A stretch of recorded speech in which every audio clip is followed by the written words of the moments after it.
So after Otunnu's making it last, we ask ourselves, has candidates ever defied the first straw poll?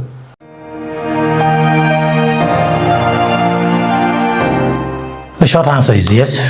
Candidates have defied negative straw polls by refusing to drop out, but no candidate has ever won the UN Secretary General position after placing last in the initial straw poll.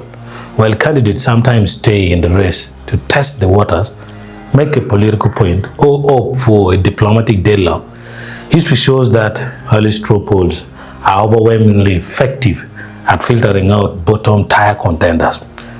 Now, how candidates have defied straw polls and how it played out. Let's start by looking at staying in despite discouraged votes to force a deadlock. In 1981, Kurt Wildheim and Salim Ahmed Saim, sitting Secretary General Kurt Wildheim, sought an unprecedented third term, while Tanzania's Salim Ahmed Salim had broad third world backing.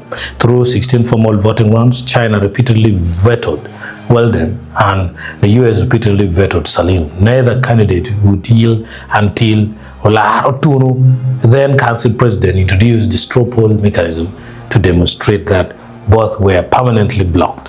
Only after seeing the indisputable straw poll deadlocks did both candidates finally step down, clearing the way for dark horse Javier Perez de Cuellar. Secondly, a later entrant defiance in 2016. Kristalina Georgieva of Bulgaria in 2016, Bulgaria's official candidate Irina Bokova received poor straw poll scores. Mid-race, the Bulgarian government withdrew support for Bokova and nominated EU Commissioner Kristalina Georgieva right before the final ballot. Georgieva defied the established field by parachuting into the race late without participating in early rounds. However, the strategy failed. She faced strong resistance from Russia and other council members, while frontrunner Antonio Guterres maintained a clean streak of encouraged votes and won. Thirdly, fighting through P5 vetoes in 1996, Kofi Annan, Ghana, during the 1996 election, France repeatedly cast negative straw votes against Annan because he was from an English-speaking African nation, favoring Ivory Coast Amara Hesse. Annan stayed in the race while the US vetoed French-backed candidates after intense backroom negotiations, which included Annan agreeing to appoint a French national to aid the UN peacekeeping. France shifted its stance from a veto to an abstention, allowing Annan to win. So why does defying the first straw poll rarely works for bottom candidates? Now, one, the P5 veto barrier. A single negative vote from a permanent 5-member, that's US, Russia, China, UK, France, is fatal.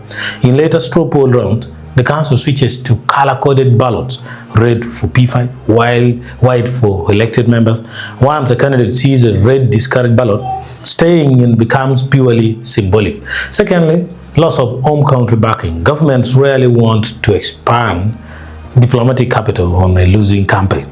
A candidate who finishes last with multiple discouraged votes usually faces pressure from their home government to withdraw rather than suffer prolonged diplomatic humiliation. Now, thirdly, the dark horse standard.